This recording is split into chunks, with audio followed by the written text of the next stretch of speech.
ಇಂದಿನ ವಿಡಿಯೋ ಮಾಘ ಹುಣ್ಣಿಮೆಯ ಕುರಿತಾಗಿದೆ. ಈ ವಿಡಿಯೋದಲ್ಲಿ ಮಾಘ ಹುಣ್ಣಿಮೆಯ ಮಹತ್ವ, ಯಾವ ಆಚರಣೆಗಳನ್ನು ಮಾಡಬೇಕು, ಯಾವ ವಸ್ತುಗಳನ್ನು ದಾನ ಮಾಡಬೇಕು, ಯಾವ ಮಂತ್ರ ಅಥವಾ ಶ್ಲೋಕವನ್ನು ಪಠಿಸಬೇಕು ಮತ್ತು ಯಾವ ವ್ರತವನ್ನು ಆಚರಿಸಬೇಕು ಎಂದು ತಿಳಿಯೋಣ. ಇವೆಲ್ಲದರ ಬಗ್ಗೆ ತಿಳಿಯಲು ಈ ಸಂಪೂರ್ಣ ವಿಡಿಯೋವನ್ನು ನೋಡಿ. ಸನಾತನ ಧರ್ಮದ ಕ್ಷೇತ್ರದಲ್ಲಿ ಮಾಘ ಹುಣ್ಣಿಮೆಯು ಸ್ನಾನ, ಪಠಣ ಮತ್ತು ದಾನ ಕಾರ್ಯಗಳಿಂದ ಗುರುತಿಸಲ್ಪಟ್ಟ ದಿನವಾಗಿದೆ. ಮಾಘ ಮಾಸದ ಕೊನೆಯ ದಿನದಂದು ಮಾಘ ಹುಣ್ಣಿಮೆಯನ್ನು ಆಚರಿಸಲಾಗುತ್ತದೆ. ಮಾಘ ಹುಣ್ಣಿಮೆ ಹಿಂದೂ ಧರ್ಮದಲ್ಲಿ ಒಂದು ಮಂಗಳಕರ ದಿನವಾಗಿದೆ. ಇದು ಚಂದ್ರನ ಉತ್ತುಂಗದಲ್ಲಿರುವ ದಿನವಾಗಿದೆ ಮತ್ತು ಈ ದಿನ ಚಂದ್ರನು ತನ್ನ ಶಕ್ತಿಯನ್ನು ಎಲ್ಲೆಡೆ ಹರಡುತ್ತಾನೆ ಎಂದು ನಂಬಲಾಗಿದೆ. ಈ ದಿನವನ್ನು ವಿಷ್ಣು ಮತ್ತು ದೇವಿ ಲಕ್ಷ್ಮಿಯನ್ನು ಪೂಜಿಸಲು ಸಮರ್ಪಿಸಲಾಗಿದೆ. ಜನರು ಈ ದಿನದಂದು ಉಪವಾಸವನ್ನು ಆಚರಿಸುತ್ತಾರೆ ಮತ್ತು ಮನೆಗಳಲ್ಲಿ ಮತ್ತು ದೇವಾಲಯಗಳಲ್ಲಿ ಸತ್ಯನಾರಾಯಣ ಪೂಜೆಯನ್ನು ಮಾಡುತ್ತಾರೆ. ಇಡೀ ಮಾಘ ಮಾಸವನ್ನು ವರ್ಷದ ಮಂಗಳಕರ ತಿಂಗಳು ಎಂದು ಹೇಳಲಾಗುತ್ತದೆ. ಹಿಂದೂ ಧರ್ಮದ ಪ್ರಕಾರ ಮಾಘ ಪೂರ್ಣಿಮಾ ದಿನವು ಹಿಂದೂಗಳಲ್ಲಿ ಹೆಚ್ಚಿನ ಧಾರ್ಮಿಕ ಮತ್ತು ಆಧ್ಯಾತ್ಮಿಕ ಮಹತ್ವವನ್ನು ಹೊಂದಿದೆ. ಮಾಘ ಹುಣ್ಣಿಮೆ ಮಾಘ ಮಾಸದ ಅಂತ್ಯವನ್ನು ಸೂಚಿಸುತ್ತದೆ. ಮಾಘ ಹುಣ್ಣಿಮೆಯು ಬುಧವಾರದಂದು ಇರುವುದರಿಂದ ಇದನ್ನು ಬುಧ ಪೂರ್ಣಿಮಾ ಎಂದು ಕರೆಯುತ್ತಾರೆ. ನಮ್ಮ ಹಿಂದೂ ಧರ್ಮದಲ್ಲಿ ಆಷಾಢ ಹುಣ್ಣಿಮೆ, ವೈಶಾಖ ಹುಣ್ಣಿಮೆ, ಕಾರ್ತಿಕ ಹುಣ್ಣಿಮೆ ಮತ್ತು ಮಾಘ ಹುಣ್ಣಿಮೆ ಎಂಬ 4 ಹುಣ್ಣಿಮೆಗಳನ್ನು ನದಿಗಳಲ್ಲಿ ಪುಣ್ಯ ಸ್ನಾನ ಮಾಡುವುದು ಅತ್ಯಂತ ಮಂಗಳಕರವೆಂದು ಪರಿಗಣಿಸಲಾಗಿದೆ. ಇದರಲ್ಲಿ ಮಾಘ ಹುಣ್ಣಿಮೆ ಅತ್ಯಂತ ಮಂಗಳಕರವಾಗಿದೆ. ಮಾಘ ಹುಣ್ಣಿಮೆಯನ್ನು ಮಹಾಮಾಘ ಹುಣ್ಣಿಮೆ ಎಂದು ಕರೆಯುತ್ತಾರೆ. ಗಂಗಾ, ಯಮುನಾ, ಸರಸ್ವತಿ ಅಥವಾ ಇತರ ಯಾವುದೇ ನದಿಗಳಲ್ಲಿ ಪವಿತ್ರ ಸ್ನಾನ ಮಾಡಲು ಈ ದಿನವು ತುಂಬಾ ಮಂಗಳಕರವಾಗಿದೆ. ಈ ದಿನದಂದು ಪವಿತ್ರ ಸ್ನಾನ ಮಾಡುವುದರಿಂದ ನಮ್ಮ ಎಲ್ಲ ಪಾಪಗಳನ್ನು ತೊಡೆದು ಹಾಕುತ್ತದೆ ಮತ್ತು ದೇವರ ಆಶೀರ್ವಾದವನ್ನು ನೀಡುತ್ತದೆ ಎಂದು ನಂಬಲಾಗಿದೆ. ಆಕಾಶದಿಂದ ಪ್ರತಿಯೊಂದು ಹನಿಯು ನದಿಗಳತ್ತ ಸಾಗುತ್ತದೆ. ನಮ್ಮೆಲ್ಲರ ನಮಸ್ಕಾರಗಳು ಭಗವಾನ್ ಕೇಶವನನ್ನು ತಲುಪುತ್ತವೆ. ನದಿಯಲ್ಲಿ ಸ್ನಾನ ಮಾಡುವುದನ್ನು ಕೇಶವನಿಗೆ ನಮಸ್ಕಾರ ಮಾಡಿದಂತಾಗುತ್ತದೆ. ನದಿಯ ನೀರಿನಲ್ಲಿ ಸೌರಶಕ್ತಿಯು ಹೇರಳವಾಗಿರುತ್ತದೆ ಎಂದು ಹೇಳಲಾಗುತ್ತದೆ ಮತ್ತು ಸಮುದ್ರದ ನೀರಿನಲ್ಲಿ ಹೆಚ್ಚಿನ ಉಪ್ಪಿನ ಅಂಶವು ನಮ್ಮ ನಕಾರಾತ್ಮಕ ಶಕ್ತಿಯನ್ನು ತೊಡೆದು ಹಾಕಲು ಸಹಾಯ ಮಾಡುತ್ತದೆ. ಅದರಿಂದ ನದಿಗಳು ಮತ್ತು ಸಮುದ್ರಗಳಲ್ಲಿ ಸ್ನಾನ ಮಾಡುವುದು ಮಂಗಳಕರವೆಂದು ಹೇಳಲಾಗುತ್ತದೆ. ಸಮುದ್ರ ಸ್ನಾನವು ನಮ್ಮ ಎಲ್ಲ ನಕಾರಾತ್ಮಕ ಶಕ್ತಿಗಳನ್ನು ನಿಯಂತ್ರಿಸುತ್ತದೆ. ನದಿಯಲ್ಲಿ ಕನಿಷ್ಠ 40 ನಿಮಿಷಗಳ ಕಾಲ ನಿಲ್ಲುವುದು ನಮ್ಮ ದೇಹಕ್ಕೆ, ಮಾನಸಿಕ, ಆಧ್ಯಾತ್ಮಿಕ ಆರೋಗ್ಯಕ್ಕೆ ಪ್ರಯೋಜನಕಾರಿ ಎಂದು ಹೇಳಲಾಗುತ್ತದೆ. ವಿಶೇಷವಾಗಿ ಮುಂಜಾನೆಯ ಸ್ನಾನವನ್ನು ಹೆಚ್ಚು ಮಂಗಳಕರವೆಂದು ಪರಿಗಣಿಸಲಾಗುತ್ತದೆ. ಎಲ್ಲ ದೇವತೆಗಳು ಮುಂಜಾನೆ ನದಿಗಳಲ್ಲಿ ಸ್ನಾನ ಮಾಡುತ್ತಾರೆ. ಅದರಿಂದ ಮುಂಜಾನೆ ನದಿಗಳಲ್ಲಿ ಸ್ನಾನ ಮಾಡುವುದರಿಂದ ಎಲ್ಲ ದೇವತೆಗಳ ಆಶೀರ್ವಾದ ಸಿಗುತ್ತದೆ ಎಂದು ಹೇಳಲಾಗುತ್ತದೆ. ಈ ಸಮಯದಲ್ಲಿ ಪ್ರಯಾಗರಾಜಿನಲ್ಲಿ ಮಹಾಕುಂಭವು ನಡೆಯುತ್ತದೆ ಎಂದು ನಮಗೆಲ್ಲರಿಗೂ ತಿಳಿದಿದೆ. ಅದರಿಂದ ಜನರು ಈ ಸಮಯದಲ್ಲಿ ಪವಿತ್ರ ಸ್ನಾನ ಮಾಡಲು ಮತ್ತು ನಮಗೆ ಸ್ಥಳಕ್ಕೆ ಹೋಗಲು ಸಾಧ್ಯವಾಗದಿದ್ದರೆ ನಾವು ನಮ್ಮ ಸ್ನಾನದ ನೀರಿನಲ್ಲಿ ಸ್ವಲ್ಪ ಗಂಗಾಜಲವನ್ನು ಸೇರಿಸಿ ಮನೆಯಲ್ಲಿ ಪವಿತ್ರ ಸ್ನಾನ ಮಾಡಬಹುದು. ಈ ದಿನವನ್ನು ಕುಂಭ ಸಂಕ್ರಮಣ ಎಂದು ಕರೆಯುತ್ತಾರೆ. ಈ ದಿನದಂದು ಭಕ್ತರು ಶಿವ, ವಿಷ್ಣು ಮತ್ತು ಲಕ್ಷ್ಮೀ ದೇವತೆಯನ್ನು ಪೂಜಿಸುತ್ತಾರೆ ಮತ್ತು ಅವರ ಭಕ್ತಿ ಕಾರ್ಯಗಳು ಮೋಕ್ಷವನ್ನು ಉಂಟು ಮಾಡುತ್ತವೆ. ಹಿಂದೂ ಧರ್ಮಗ್ರಂಥಗಳ ಪ್ರಕಾರ ಈ ದಿನದಂದು ಯಾವುದೇ ವಿವಿಧ ಆಧ್ಯಾತ್ಮಿಕ ಚಟುವಟಿಕೆಗಳು ಮತ್ತು ಉತ್ತಮ ಕರ್ಮಗಳನ್ನು ಮಾಡುವ ಮೂಲಕ ಗರಿಷ್ಠ ಪ್ರಯೋಜನಗಳನ್ನು ಪಡೆಯಬಹುದು ಎಂದು ನಂಬಲಾಗಿದೆ. ಈ ದಿನವು ಚಂದ್ರನ ಗರಿಷ್ಠ ಶಕ್ತಿಯನ್ನು ಪಡೆಯಲು ಅತ್ಯುತ್ತಮ ದಿನವೆಂದು ಪರಿಗಣಿಸಲಾಗಿದೆ. ಪೂರ್ಣಿಮಾ ಚಂದ್ರನ ಈ ದಿನದಂದು ಅದರ ಕಿರಣಗಳ ಮೂಲಕ ಆಶೀರ್ವಾದವು ಚಂದ್ರದೇವರಿಗೆ ಪೂಜೆಯನ್ನು ಮಾಡಬೇಕು ಮತ್ತು ಚಂದ್ರದೇವರಿಗೆ ಅರ್ಘ್ಯವನ್ನು ಅರ್ಪಿಸಬೇಕು ಎಂದು ನಂಬಲಾಗಿದೆ. ಈ ದಿನ ಚಂದ್ರನ ಕೆಳಗೆ ಕುಳಿತು ಧ್ಯಾನ ಮಾಡುವುದರಿಂದ ನಮ್ಮ ಮನಸ್ಸು ಶಾಂತ ಮತ್ತು ಆಹ್ಲಾದಕರವಾಗಿರುತ್ತದೆ ಎಂದು ಹೇಳಲಾಗುತ್ತದೆ. ಈ ದಿನವು ಸತ್ಯನಾರಾಯಣ ಪೂಜೆಯನ್ನು ಮಾಡಲು ಮತ್ತು ವಿಷ್ಣುವಿನ ಸತ್ಯನಾರಾಯಣ ರೂಪವನ್ನು ಪೂಜಿಸಲು ಅತ್ಯಂತ ಪವಿತ್ರವಾದ ದಿನವಾಗಿದೆ. ಮಾಘ ಹುಣ್ಣಿಮೆಯ ದಿನ ಜನರು ವಿಷ್ಣು ಅಷ್ಟಾಕ್ಷರ, ವಿಷ್ಣು ಅಷ್ಟೋತ್ತರ, ವಿಷ್ಣು ಸಹಸ್ರನಾಮ, ವಿಷ್ಣು ಗಾಯತ್ರಿ ಮಂತ್ರ, ಸತ್ಯನಾರಾಯಣ ಅಷ್ಟೋತ್ತರ ಮುಂತಾದ ವಿಷ್ಣು ಮಂತ್ರಗಳನ್ನು ದಿನವಿಡೀ ಪಠಿಸುತ್ತಾರೆ. ಮಾಘ ಹುಣ್ಣಿಮೆಯಂದು ಸಂಜೆ ಲಕ್ಷ್ಮೀ ಪೂಜೆಯನ್ನು ಮಾಡುವುದು ಮಂಗಳಕರವೆಂದು ಹೇಳಲಾಗುತ್ತದೆ. ಜನರು ದೇವಿ ಲಕ್ಷ್ಮೀ ಮೂರ್ತಿಗೆ ಪಂಚಾಮೃತ ಅಭಿಷೇಕವನ್ನು ಮಾಡುತ್ತಾರೆ ಮತ್ತು ದೇವಿ ಲಕ್ಷ್ಮಿಯನ್ನು ಷೋಡಶ ಉಪಚಾರಗಳೊಂದಿಗೆ ಪೂಜಿಸುತ್ತಾರೆ. ಮಾಘ ಹುಣ್ಣಿಮೆ ಸಂಜೆ ದೇವಿ ಲಕ್ಷ್ಮಿ ಮಂತ್ರಗಳನ್ನು ಪಠಿಸುವುದು ಮಂಗಳಕರವೆಂದು ಹೇಳಲಾಗುತ್ತದೆ. ಜನರು ಮಾಘ ಹುಣ್ಣಿಮೆಯ ಸಂಜೆ ಲಕ್ಷ್ಮೀ ಗಾಯತ್ರಿ ಮಂತ್ರ, ಲಕ್ಷ್ಮೀ ಅಷ್ಟೋತ್ತರ, ಲಕ್ಷ್ಮೀ ಸಹಸ್ರನಾಮ ಮತ್ತು ಕನಕದರ ಸ್ತೋತ್ರವನ್ನು ಪಠಿಸುತ್ತಾರೆ. ಎಲ್ಲ ದೇವಾಲಯಗಳಲ್ಲಿ ವಿವಿಧ ಪೂಜೆಗಳನ್ನು ಮಾಡಲಾಗುತ್ತದೆ. ವಿಶೇಷವಾಗಿ ಎಲ್ಲ ದೇವಾಲಯಗಳಲ್ಲಿ ತೆಪ್ಪೋತ್ಸವ ಬಹಳ ಉತ್ಸವದಿಂದ ಆಚರಿಸಲಾಗುತ್ತದೆ. ಈ ದಿನ ದೇವಾಲಯದಲ್ಲಿನ ಉತ್ಸವ ಮೂರ್ತಿಗಳನ್ನು ದೋಣಿಯಲ್ಲಿ ಇರಿಸಲಾಗುತ್ತದೆ ಮತ್ತು ದೇವಾಲಯದ ಕೊಳಗಳಲ್ಲಿ ಮತ್ತು ಪುಷ್ಕರಣಿಯಲ್ಲಿ ತೇಲಿಸಲಾಗುತ್ತದೆ. ದೇವಾಲಯದ ಈ ಸಮಾರಂಭಗಳಲ್ಲಿ ಭಾಗವಹಿಸುವುದರಿಂದ ನಮ್ಮ ಇಷ್ಟಾರ್ಥಗಳು ಈಡೇರುತ್ತವೆ, ಸಂಪತ್ತು ಬರುತ್ತದೆ ಮತ್ತು ನಮ್ಮ ಆತ್ಮವನ್ನು ಶುದ್ಧಗೊಳಿಸುತ್ತದೆ ಎಂದು ಹೇಳಲಾಗುತ್ತದೆ. ಮಾಘ ಹುಣ್ಣಿಮೆಯು ಮಾಘ ನಕ್ಷತ್ರದ ಅಡಿಯಲ್ಲಿ ಬರುತ್ತದೆ ಮತ್ತು ಈ ಸಮಯದಲ್ಲಿ ಎಲ್ಲಾ ಹಿಂದೂ ದೇವತೆಗಳು ಪ್ರಯಾಗರಾಜ್ನಲ್ಲಿ ನದಿಗಳ ಸಂಗಮದಲ್ಲಿ ಸ್ನಾನ, ದಾನ ಮತ್ತು ಪಠಣ ಮುಂತಾದ ಆಚರಣೆಗಳನ್ನು ಮಾಡಲು ಮಾನವ ರೂಪವನ್ನು ಧರಿಸಿ ಭೂಮಿಗೆ ಇಳಿಯುತ್ತಾರೆ ಎಂದು ನಂಬಲಾಗಿದೆ. ಪ್ರಯಾಗ್ರಾಜ್ನಲ್ಲಿರುವ ಗಂಗಾ ನದಿಯನ್ನು ಈ ದಿನದಂದು ಶುದ್ಧೀಕರಣದ ಪ್ರಬಲ ಮೂಲವೆಂದು ಪರಿಗಣಿಸಲಾಗುತ್ತದೆ. ಇದು ಬಯಕೆಗಳ ನೆರವೇರಿಕೆ ಮತ್ತು ಮೋಕ್ಷದ ಸಾಧನೆಯನ್ನು ನೀಡುತ್ತದೆ. ಪ್ರಯಾಗ್ರಾಜ್ಗೆ ಭೇಟಿ ನೀಡಲು ಸಾಧ್ಯವಾಗದಿದ್ದರೆ ಮನೆಯಲ್ಲಿ ಗಂಗಾಜಲದಿಂದ ಸ್ನಾನ ಮಾಡಿದರೆ ಅಷ್ಟೇ ಶುದ್ಧಿಯಾಗುತ್ತದೆ ಎಂದು ನಂಬಲಾಗಿದೆ. ಬ್ರಹ್ಮ ಮುಹೂರ್ತವು ಸೂರ್ಯೋದಯಕ್ಕೆ ಮುಂಚಿನ ಮಂಗಳಕರ ಸಮಯವಾಗಿದೆ ಮತ್ತು ಈ ಸಮಯದಲ್ಲಿ ಪವಿತ್ರ ಸ್ನಾನ ಮಾಡುವುದು ನಮ್ಮ ಪಾಪಗಳನ್ನು ತೊಡೆದು ಹಾಕುತ್ತದೆ ಎಂದು ನಂಬಲಾಗಿದೆ ಮತ್ತು ಇದು ಯಾಗವನ್ನು ಮಾಡುವ ಪುಣ್ಯವನ್ನು ಪಡೆಯಲು ಸಮಾನವಾಗಿದೆ ಎಂದು ಹೇಳಲಾಗುತ್ತದೆ. ಮಾಘ ಹುಣ್ಣಿಮೆಯ ದಿನ ಭಕ್ತರು ಬೆಳಿಗ್ಗೆನೆ ಜಾವ ಸ್ನಾನ ಮಾಡಿ ಸೂರ್ಯನಿಗೆ ಅರ್ಘ್ಯವನ್ನು ಅರ್ಪಿಸುತ್ತಾರೆ. ಶುಭ್ರವಾದ ವಸ್ತ್ರವನ್ನು ಧರಿಸಿ ಅವರು ವಿಷ್ಣುವಿನ ವಿಗ್ರಹ ಅಥವಾ ಮೂರ್ತಿಯನ್ನು ಪೂಜಿಸುತ್ತಾರೆ ಮತ್ತು ಹೂವುಗಳು, ಧೂಪ, ದ್ರವ್ಯ, ಅಕ್ಷತೆ ಮತ್ತು ಕರ್ಪೂರದಿಂದ ಪೂಜೆ ಮಾಡುತ್ತಾರೆ. ಜನರು ಹತ್ತಿರದ ದೇವಾಲಯಗಳಿಗೆ ಭೇಟಿ ನೀಡುತ್ತಾರೆ. ಕೆಲವರು ಈ ದಿನ ಮನೆಗಳಲ್ಲಿ ಅಥವಾ ದೇವಾಲಯಗಳಲ್ಲಿ ಹೋಮ ಹವನ ಮಾಡಿಸುತ್ತಾರೆ. ಈ ದಿನದಂದು ಭಕ್ತರು ವೇದಗಳು ಮತ್ತು ಪುರಾಣ ಅಧ್ಯಯನಗಳನ್ನು ಆಚರಣೆಗಳನ್ನು ಮತ್ತು ಬ್ರಾಹ್ಮಣರಿಗೆ ಅನ್ನದಾನವನ್ನು ಮಾಡುತ್ತಾರೆ. ಹಿಂದೂ ಧರ್ಮದಲ್ಲಿ ದಾನವನ್ನು ಅತ್ಯಂತ ಸದ್ಗುಣವೆಂದು ಪರಿಗಣಿಸಲಾಗುತ್ತದೆ. ಅಗತ್ಯವಿರುವವರಿಗೆ ನೀಡುವುದು ದಾನಿಗಳ ಜೀವನಕ್ಕೆ ಶಾಂತಿ ಮತ್ತು ಸಮೃದ್ಧಿಯನ್ನು ತರುತ್ತದೆ ಎಂದು ನಂಬಲಾಗಿದೆ. ಮಾಘ ಹುಣ್ಣಿಮೆಯಂದು ದಾನವನ್ನು ಕೊಡುವುದು ಕೋಟಿ ಕೋಟಿ ಪುಣ್ಯಕ್ಕೆ ಸಮವಾಗಿದೆ. ಈ ದಿನದಂದು ಹವನದಲ್ಲಿ ಕಪ್ಪು ಎಳ್ಳನ್ನು ಅರ್ಪಿಸುವುದು ಮತ್ತು ನಂತರ ಕಪ್ಪು ಎಳ್ಳನ್ನು ದಾನವಾಗಿ ನೀಡುವುದು ಪುರಾಣಗಳಲ್ಲಿ ಶಿಫಾರಸು ಮಾಡಲಾದ ಅಭ್ಯಾಸವಾಗಿದೆ ಮತ್ತು ದಾನವಾಗಿದೆ. ಬಡವರಿಗೆ ಮತ್ತು ನಿರ್ಗತಿಕರಿಗೆ ಊಟವನ್ನು ಒದಗಿಸುವುದರ ಜೊತೆಗೆ ಕಂಬಳಿ, ಬಟ್ಟೆ, ಚಪ್ಪಲಿ, ಛತ್ರಿ, ಧಾನ್ಯಗಳು, ಎಳ್ಳು, ತುಪ್ಪ, ಹಣ್ಣುಗಳು, ತಾಮ್ರದ ಪಾತ್ರೆಗಳು ಮತ್ತು ಇತರ ಅಗತ್ಯ ವಸ್ತುಗಳನ್ನು ದಾನ ಮಾಡುವುದು ಪುಣ್ಯವೆಂದು ಪರಿಗಣಿಸಲಾಗಿದೆ. ಈ ದಿನ ಬ್ರಾಹ್ಮಣನಿಗೆ ಜಲದಾನವನ್ನು ನೀಡುವುದು ಮಂಗಳಕರವೆಂದು ಪರಿಗಣಿಸಲಾಗುತ್ತದೆ. ಒಂದು ಪಾತ್ರೆ ಅಥವಾ ಚಂಬು ತೆಗೆದುಕೊಂಡು ಅದನ್ನು ನೀರಿನಿಂದ ತುಂಬಿಸಿ ಅದನ್ನು ಬ್ರಾಹ್ಮಣನಿಗೆ ದಾನವಾಗಿ ನೀಡಿ. ಮಾಘ ಹುಣ್ಣಿಮೆಯದಲ್ಲಿ ಬ್ರಾಹ್ಮಣ ದಂಪತಿಗಳಿಗೆ ಊಟ ಮತ್ತು ಅವರಿಗೆ ದಕ್ಷಿಣೆ ನೀಡುವುದು ಮಂಗಳಕರವೆಂದು ಹೇಳಲಾಗುತ್ತದೆ. ಇದು ಸಾಧ್ಯವಾಗದಿದ್ದರೆ ನಾವು ಯಾವುದೇ ದೇವಸ್ಥಾನದ ಪಂಡಿತರಿಗೆ ಅಥವಾ ಅರ್ಚಕರಿಗೆ ದಾನವನ್ನು ನೀಡಬಹುದು. ಆಹಾರ ಪದಾರ್ಥಗಳನ್ನು ದಾನ ಮಾಡುವುದು ಮತ್ತು ಬಡವರಿಗೆ ಅನ್ನದಾನ ಮಾಡುವುದು ಮಾಘ ಹುಣ್ಣಿಮೆಯಂದು ಮಂಗಳಕರವೆಂದು ಪರಿಗಣಿಸಲಾಗಿದೆ. ಪೂಜೆಯ ನಂತರ ಬ್ರಾಹ್ಮಣರಿಗೆ ಹಿತವಾದ ಊಟದ ವ್ಯವಸ್ಥೆ ಮಾಡಬೇಕು. ಮಾಘ ಹುಣ್ಣಿಮೆಯು ಶಿಕ್ಷಣ ಮತ್ತು ಕಲಿಕೆಯ ಮಹತ್ವವನ್ನು ಸೂಚಿಸುತ್ತದೆ. ಅದರಿಂದ ಇವತ್ತಿನ ದಿನ ನೋಟ್ಬುಕ್ಗಳು, ಪೆನ್ನುಗಳು, ಶಾಲಾ ಬ್ಯಾಗ್ಗಳು ಮತ್ತು ಇತರ ಅಧ್ಯಯನ ಸಾಮಗ್ರಿಗಳಂತಹ ವಸ್ತುಗಳನ್ನು ದಾನ ಮಾಡುವ ಮೂಲಕ ಬಡ ಮಕ್ಕಳ ಶೈಕ್ಷಣಿಕ ಅಗತ್ಯಗಳಿಗೆ ಕೊಡುಗೆ ನೀಡುವುದು ಉದಾತ್ತ ಕಾರ್ಯವಾಗಿದೆ. ಹೆಚ್ಚುವರಿಯಾಗಿ ಅಗತ್ಯವಿರುವವರಿಗೆ ಬಟ್ಟೆಗಳನ್ನು ದಾನ ಮಾಡುವುದು ಸಹ ಹೆಚ್ಚು ಮಂಗಳಕರವೆಂದು ಪರಿಗಣಿಸಲ್ಪಟ್ಟಿದೆ. ಹಿಂದೂ ಧರ್ಮಗ್ರಂಥಗಳ ಪ್ರಕಾರ ಈ ಮಾಘ ಹುಣ್ಣಿಮೆ ದಿನದಂದು ಎಳ್ಳನ್ನು ದಾನ ಮಾಡುವುದು ತುಂಬಾ ಒಳ್ಳೆಯದು. ಈ ದಿನದಂದು ನಮ್ಮ ಪೂರ್ವಜರಿಗೆ ತರ್ಪಣವನ್ನು ಅರ್ಪಿಸುವುದು ಹೆಚ್ಚು ಮಂಗಳಕರವೆಂದು ಪರಿಗಣಿಸಲಾಗುತ್ತದೆ.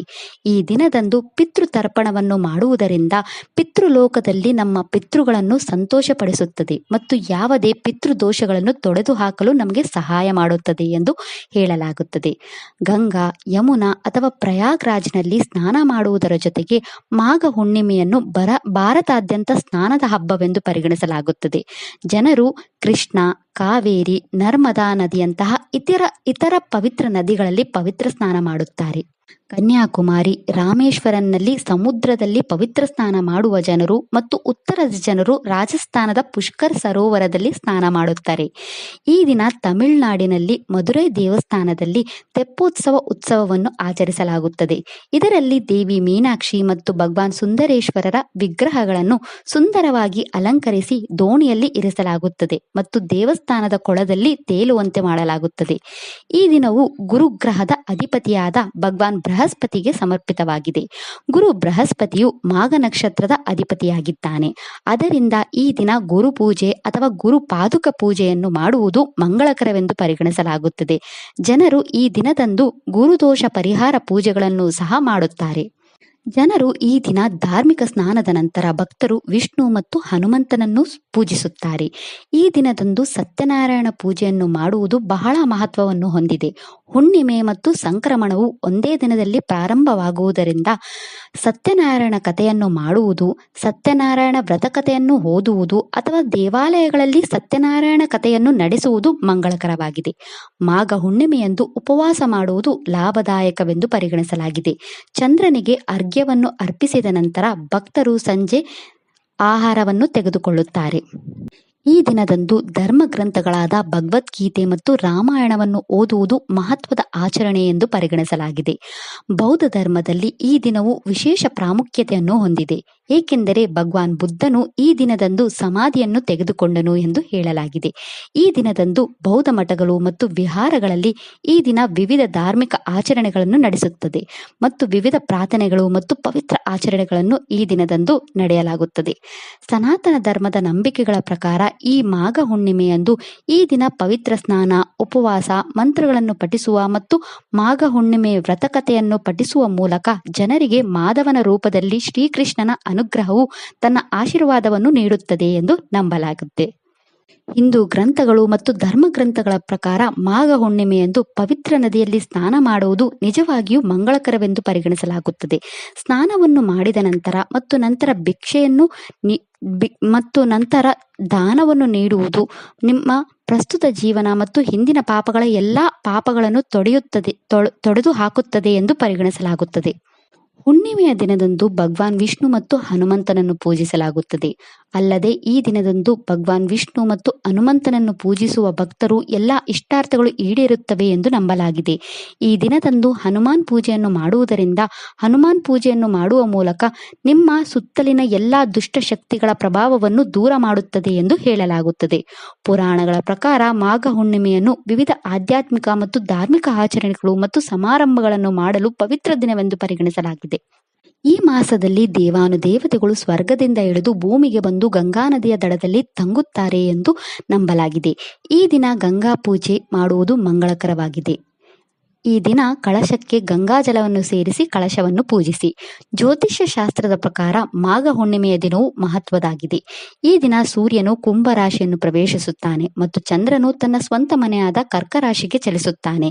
ಅದರಿಂದ ಮಾಘ ಹುಣ್ಣಿಮೆಯಂದು ಪವಿತ್ರ ಸ್ನಾನವನ್ನು ಮಾಡುವುದರಿಂದ ಸೂರ್ಯ ಮತ್ತು ಚಂದ್ರನಿಗೆ ಸಂಬಂಧಿಸಿದ ಎಲ್ಲಾ ತೊಂದರೆಗಳು ಪರಿಹಾರವಾಗುತ್ತವೆ ಎಂದು ನಂಬಲಾಗುತ್ತದೆ.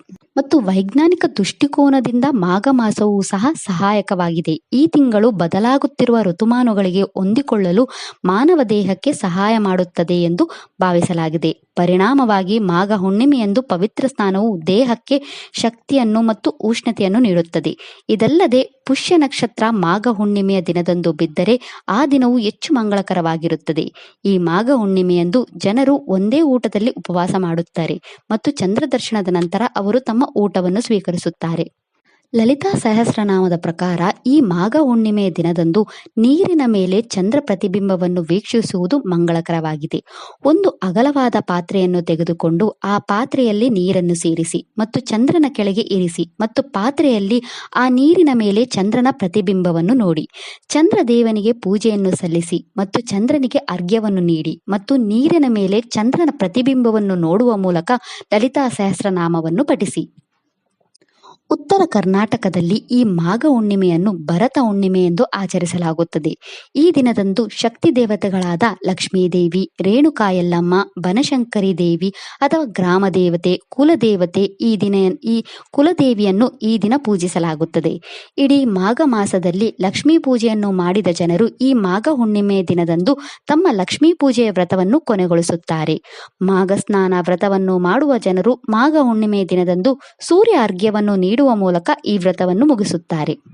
ಮಹಾಭಾರತದಲ್ಲಿ ಮಾಘ ಮಾಸದ ಮಹತ್ವ ಮತ್ತು ಮಾಘ ಮಾಸದಲ್ಲಿ ದಾನ ಮಾಡಬೇಕಾದ ವಿಷಯಗಳ ಬಗ್ಗೆ ಭೀಷ್ಮ ಯುಧಿಷ್ಠಿರ ಮಹಾರಾಜನಿಗೆ ಹೇಳುತ್ತಾನೆ. ಭೀಷ್ಮನು ಯುಧಿಷ್ಠಿರ ಮಹಾರಾಜನಿಗೆ ಒಂದು ಕಥೆಯನ್ನು ಹೇಳುತ್ತಾನೆ. ಒಮ್ಮೆ ಗಂಗಾ ಯಮುನಾ ಸಂಗಮಕ್ಕೆ ಸಮೀಪದಲ್ಲಿ ಒಂದು ಸ್ಥಳವಿತ್ತು. ಈ ಸ್ಥಳದಲ್ಲಿ ಬ್ರಾಹ್ಮಣ ಅಗ್ರಹಾರ ಎಂದು ಕರೆಯಲಾಗುತ್ತಿತ್ತು. ಈ ಸ್ಥಳದಲ್ಲಿ ವೇದಿಕ ಬ್ರಾಹ್ಮಣರು ವಾಸಿಸುತ್ತಿದ್ದರು. ಒಮ್ಮೆ ಯಮರಾಜನು ತನ್ನ ಯಮದೂತರನ್ನು ಕರೆದು ಒಬ್ಬ ಬ್ರಾಹ್ಮಣನನ್ನು ಯಮಲೋಕಕ್ಕೆ ಕರೆತರಲು ಹೇಳಿದರು. ಈ ಬ್ರಾಹ್ಮಣ ಅಗ್ರಹಾರ ಸ್ಥಳದಿಂದ ಅಗಸ್ತ್ಯ ಗೋತ್ರದ ಅಗಸ್ತ್ಯ ಶರ್ಮ ಎಂಬ ಬ್ರಾಹ್ಮಣನನ್ನು ಕರೆತರಲು ಯಮರಾಜನು ಯಮದೂತರಿಗೆ ಹೇಳಿದನು.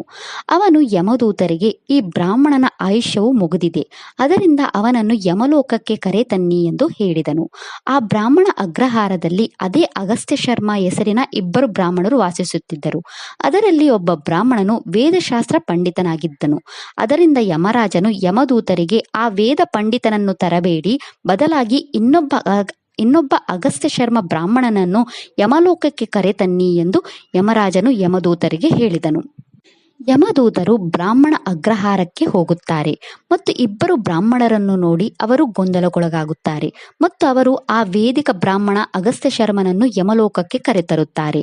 ಇದನ್ನು ನೋಡಿದ ಯಮರಾಜನು ಆ ಬ್ರಾಹ್ಮಣನಿಗೆ ನಮಸ್ಕರಿಸಿ ಕ್ಷಮೆಯಾಚಿಸುತ್ತಾನೆ ಮತ್ತು ತನ್ನ ಯಮದೂತರು ಮತ್ತೆ ನಿನ್ನನ್ನು ಭೂಮಿಗೆ ಬಿಟ್ಟು ಇತರ ಬ್ರಾಹ್ಮಣನನ್ನು ಕರೆತರುತ್ತಾರೆ ಎಂದು ಹೇಳಿದನು.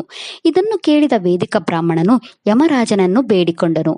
ತಾನು ಭೂಲೋಕಕ್ಕೆ ಹೋಗಲು ಬಯಸುವುದಿಲ್ಲ, ಬದಲಾಗಿ ಅವನು ತನ್ನ ಜೀವಿತಾವಧಿಯ ಇರುವವರೆಗೂ ಈ ಯಮಲೋಕದಲ್ಲಿ ವಾಸಿಸುತ್ತಾನೆ ಎಂದು ಹೇಳಿದನು.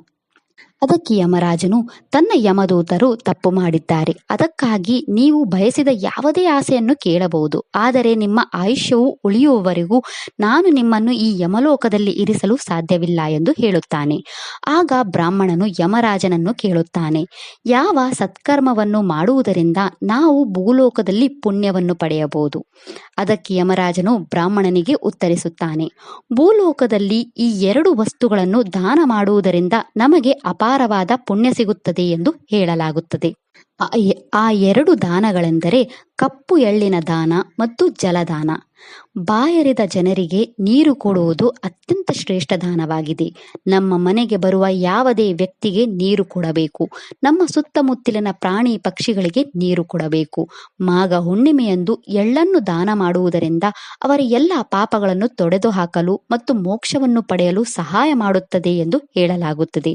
ಮಾಘ ಹುಣ್ಣಿಮೆಯಂದು ಜನರು ದೇವಾಲಯಗಳಿಗೆ ಎಳ್ಳಿನ ಎಣ್ಣೆಯನ್ನೂ ಸಹ ಕೊಡಬಹುದು. ಯಮರಾಜ ಇದೇ ರೀತಿ ಹೇಳಿದ. ಯಮರಾಜ ಹೇಳಿದ ಹಾಗೆ ಮಾಘ ಹುಣ್ಣಿಮೆಯಂದು ಕಪ್ಪು ಎಳ್ಳನ್ನು ಮತ್ತು ಜಲದಾನವನ್ನು ಬ್ರಾಹ್ಮಣರಿಗೆ ನೀಡುವುದರಿಂದ ಮಂಗಳಕರವಾಗುತ್ತದೆ. ಮಾಘ ಹುಣ್ಣಿಮೆಯ ದಿನವು ಮಂತ್ರ, ಸ್ತೋತ್ರ ಅಥವಾ ಸ್ತುತಿಗಳನ್ನು ಪಠಿಸಲು ಅತ್ಯಂತ ಮಂಗಳಕರ ದಿನವಾಗಿದೆ. ಈ ದಿನದಂದು ಮಂತ್ರಗಳನ್ನು ಪಠಿಸುವುದರಿಂದ ತ್ವರಿತ ಫಲಿತಾಂಶಗಳನ್ನು ಪಡೆಯಲು ನಮಗೆ ಸಹಾಯ ಮಾಡುತ್ತದೆ ಎಂದು ಹೇಳಲಾಗುತ್ತದೆ. ಈ ದಿನ ಗಣೇಶ ಸಹಸ್ರನಾಮ, ವಿಷ್ಣು ಸಹಸ್ರನಾಮ, ಲಲಿತಾ ಸಹಸ್ರನಾಮಗಳನ್ನು ಪಠಿಸುವುದು ಮಂಗಳಕರವಾಗಿದೆ. ಮಾಘ ಹುಣ್ಣಿಮೆಯು ಬುಧವಾರದ ದಿನವಾಗಿರುವುದರಿಂದ ಸಂಕಟನಾಶನ ಗಣೇಶ ಸ್ತೋತ್ರ, ಗಣೇಶ ಅಥರ್ವಶೀರ್ಷ, ಗಣೇಶ ಗಾಯತ್ರಿ ಮಂತ್ರ, ಗಣೇಶ ಅಷ್ಟೋತ್ತರ ಅಥವಾ ಗಣೇಶ ಸಹಸ್ರನಾಮದಂತಹ ಗಣೇಶ ಸ್ತೋತ್ರಗಳನ್ನು ಪಠಿಸುವುದರಿಂದ ನಮ್ಮ ಜೀವನದ ಅಡೆತಡೆಗಳನ್ನು ತೊಡೆದು ಹಾಕಲು ನಮಗೆ ಸಹಾಯ ಮಾಡುತ್ತದೆ. ನಿಮ್ಮ ಕುಲದೇವಿಯು ದೇವಿ ದುರ್ಗೆಯಾಗಿದ್ದರೆ ನೀವು ಈ ದಿನ ದುರ್ಗಾ ಸಪ್ತಶತಿಯನ್ನು ಪಠಿಸಬಹುದು ಮತ್ತು ಈ ದಿನ ಮಾಘ ಹುಣ್ಣಿಮೆಯಾಗಿರುವುದರಿಂದ ಈ ದಿನ ಸತ್ಯನಾರಾಯಣ ವ್ರತ ಕಥೆಯನ್ನು ಓದಲೇಬೇಕು ಮತ್ತು ಸತ್ಯನಾರಾಯಣ ಅಷ್ಟೋತ್ತರವನ್ನು ಪಠಿಸಬೇಕು. ಇದಿಷ್ಟು ಮಾಘ ಹುಣ್ಣಿಮೆಯ ಮಹತ್ವದ ಬಗ್ಗೆ. ಈ ವಿಡಿಯೋ ಇಷ್ಟ ಆದರೆ ಲೈಕ್ ಮಾಡಿ, ಶೇರ್ ಮಾಡಿ ಮತ್ತು ಚಾನಲ್ ಸಪೋರ್ಟ್ ಮಾಡೋಕ್ಕೆ ಸಬ್ಸ್ಕ್ರೈಬ್ ಮಾಡಿ. ಧನ್ಯವಾದಗಳು.